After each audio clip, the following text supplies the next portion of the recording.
spoiler alert for anyone who hasn't seen what's it, Krusty Gets Busted, Yes. is it called? Yeah. And doesn't want it spoiled. Well, too late. We spoiled it. We've spoiled it. And if you clicked on this, honestly thinking that we weren't going to discuss that, well, what is wrong with you? If you were watching a review of a show you've never seen from 25 years ago, what are you doing with your life? You're just sad. Only joking, please watch. So we're up to episode 12. Krusty Gets Busted. From season 1. From season 1, the second to last episode. Writers are Jay Cogan and Wallace Waldowski. Directed by Brad Bird. Brad Bird. I didn't know that. Iron Man's Bride. Iron Giant. Iron Giant, The Incredibles, Ratatouille. Yeah. Two of the best animated films ever made. And it shows. This is a really, really a great, excellent episode. Excellent episode. It's above and away the best episode of season 1. It's one that could easily fit in with season. Would you say even season 6? Yeah, bit more finesse to the storylines probably, make it a bit snappier. But it wouldn't be. It wouldn't make you think, oh, this doesn't fit, would it? It'd be more like, oh, this is a weaker episode, but ultimately, in the grand scheme of things, this fits. Why am I being so critical of this season? This is a great, this is a great episode. This is the strongest script. Yeah. So far, stripped. It had the best performances. It had an actual beginning, middle, and end. Yeah, a brilliant performance by Kelsey Grammer, who's always brilliant. He appears a lot as Sideshow Bob, at least once a season. Well, no, it's not once. It's about one Sideshow Bob per season for like the first 6 seasons, I think. Yeah. Well, I think he's been in it about 10 times now. Yeah. Yeah.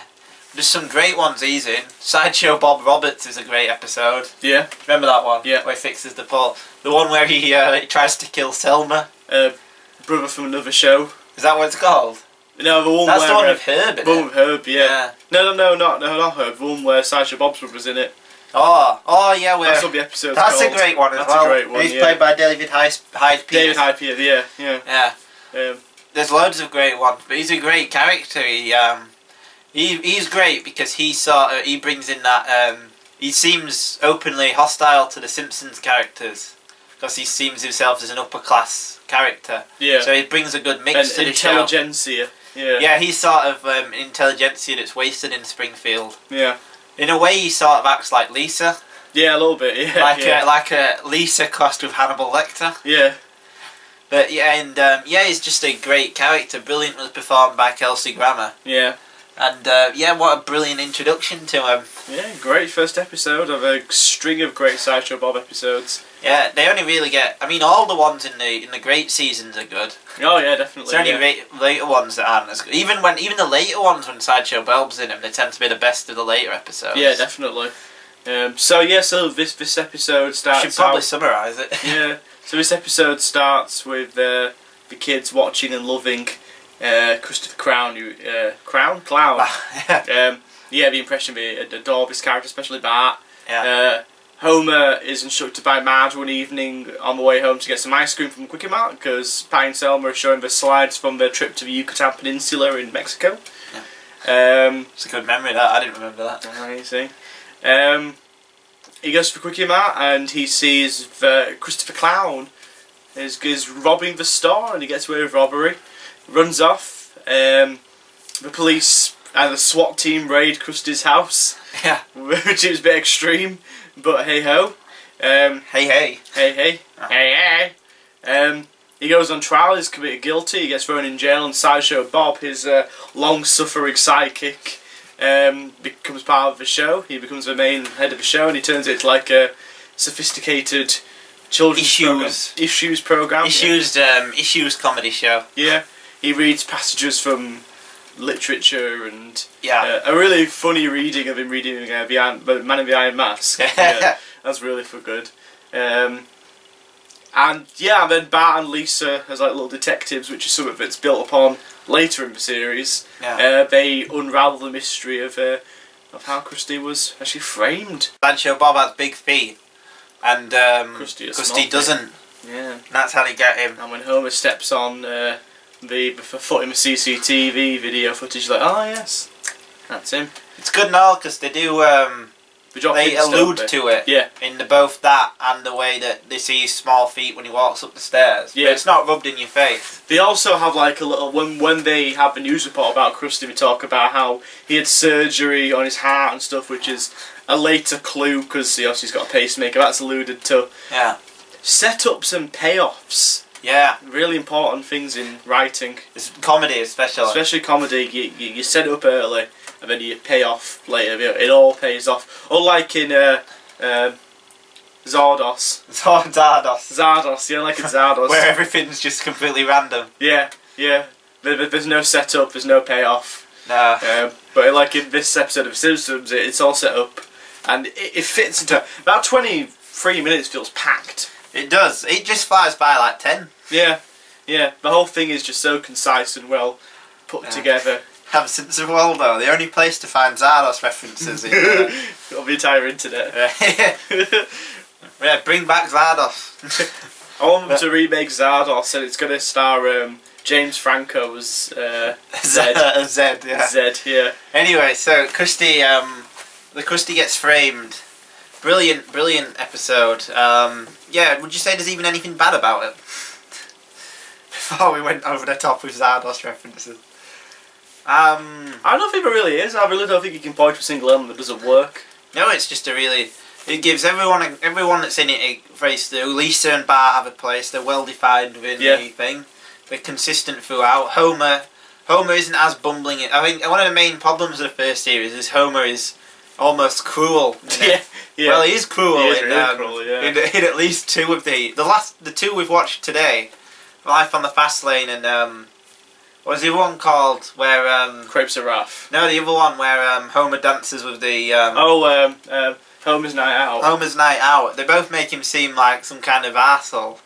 And like he just becomes cruel, doesn't it? In this one, he's just bumbling idiot like he'll be later. Yeah. Obviously, they tipped that again too far, but just the problem with the newer ones. But yeah, he's well defined as a lovable bumbling fool. Yeah, I really like the scene where they gather up all the Krusty merchandise. Yeah, it's a little bit like when they burned all the Beatles merchandise.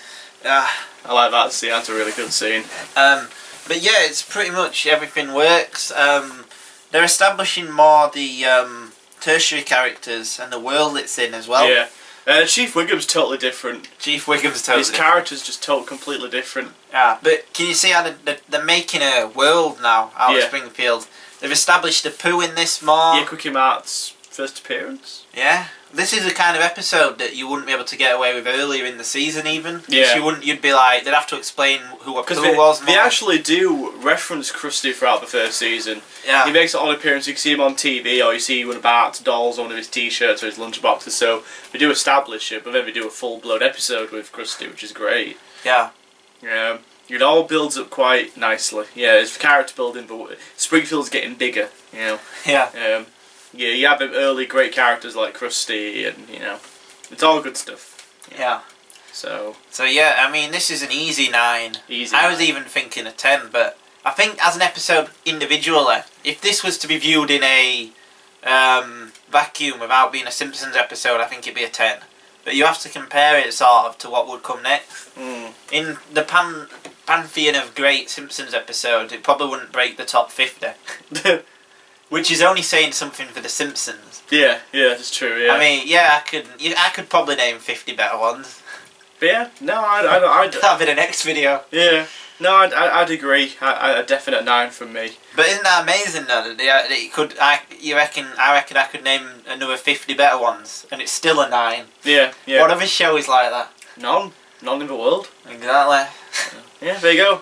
Yeah. Krusty gets busted. We're really impressed by that one. Really impressed. I'm surprised they didn't do a bit more with. They do a lot of entertainment satire through Krusty the Clown in later ones. Yeah, they did a little bit with the talk show stuff with Sideshow Bob. Yeah, I got the sense they were taking them piss out of that kind of stuff. Or when child's entertainment tries to teach kids, but instead of doing it in a subtle way, it just comes out. Like you were telling me about Sonic or something, where he just looks to the camera. Remember, kids, don't let kids touch you. Oh, yeah. It's like, hey, kids, remember, it's your body. It's your duty to look after it, or something like that, Yeah, they're taking piss out of stuff like that. Totally unsubtle. What's it? PTAs? Yeah, Oh. PTAs. Yeah, public. We don't have them in the UK. Yeah. Well, we've got stuff like "Don't Just Say No" by Just- Grange Hill. Oh yeah, yeah, You must have heard of that. yeah. I do, yeah. But like in America, we had stuff like specials where like cartoon characters gathered together and had like anti-drug messages. And Oh, the best one ever is the Cosby Show. Oh no, what's the show with that with the Gary Coleman in? Oh. A Different Strokes. There Yeah. was one of them where Gary Coleman's character and his brother were nearly molested in a bike shop. Oh God. Yeah, what happens? Oh no, I think it's a bike shop or a photography shop. I do know there's one with Gary Gary Oldman. Gary Oldman. Gary Oldman gets felt up in a bike shop. No, where Gary Coleman's like a private eye detective and he's looking after fire safety. No, Or something like this one's that. even worse. Yeah, he goes to the bike shop and the guy behind it is clearly like a paedophile. And he's like, "Why don't you come to my house?" And then they do. And he's like, "Why don't you take your shirt off? I'll take some pictures of you." And he does. Oh And God. it's really weird. You've got to watch. It's known as being like really dated and horrible. Yeah. But yeah, it's taking mick out of stuff like that. Like, and also I reckon like kids' entertainment that thinks it's better than it is. Yeah. Like as we were saying, he's like the intelligentsia of Springfield. It's like a lot of what he does and what makes him a good character isn't that he's just some cartoon villain. He does it out of a sense of He doesn't fit in with displacement, Springfield. yeah, and he thinks he's better and he thinks he's good enough to get away with it. And it's funny when he gets toppled, his plans get ruined. Well, it always gets toppled. The joke is that it gets toppled by a 10-year-old kid. Yeah. No, yeah, so great episode. Yeah. Looking hopeful. That's the penultimate episode of season one. Yeah, so next week will be next week. Next episode. Next episode will be the last one, and then Some will Enchanted Evening. be Some Enchanted Evening. I don't even remember that one.